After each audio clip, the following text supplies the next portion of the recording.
Hi guys! Welcome back to my YouTube channel. So for today's video guys ay mag-share lang tayo ng konting info. So, ano kaya ang reasons bakit meron tayong troubles or kung mga gulo-gulo, ganun. So una guys, so tatlo lang po yung na-find natin, no? Based on study. Pero mayroon pa yung iba siguro, di ba? So, una ay arrogance. Ganon-ganon ka na. Magyabang. So, lack of carefulness. So, hindi na tayo careful sa iba. Ay, nakasakit na pala tayo. Nagmayabang na tayo.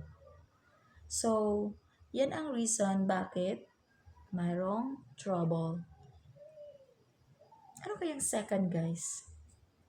So, syempre, mayroon tayong tinatawag na revenge. Paghihiganti. So, it means lack of forgiveness. So, hindi na tayo nagpapatawad sa iba, guys. My God. So, bawal yan. Huwag natin gawin yan. So, naghihiganti na tayo. Siguro, sinaktan tayo noon. O di kaya inapi-api. Kaya tayo ay naghiganti. So, yan ay nakaka-cause ng trouble. Ano kayang katlo, guys? So, una, arrogance. Kalawa, revenge. Ano kayang ikatlo? Yes.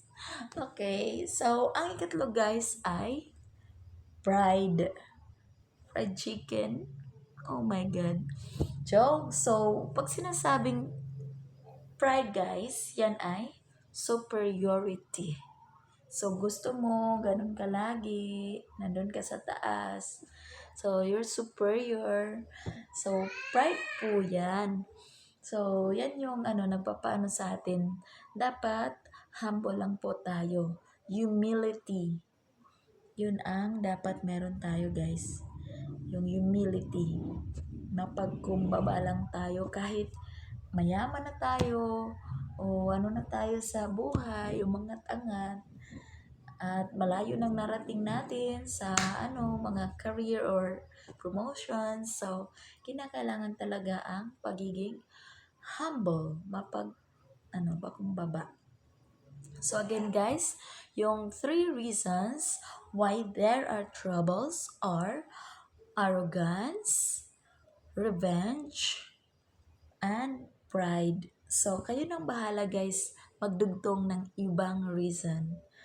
Okay guys? So, yan lang guys. Bye-bye!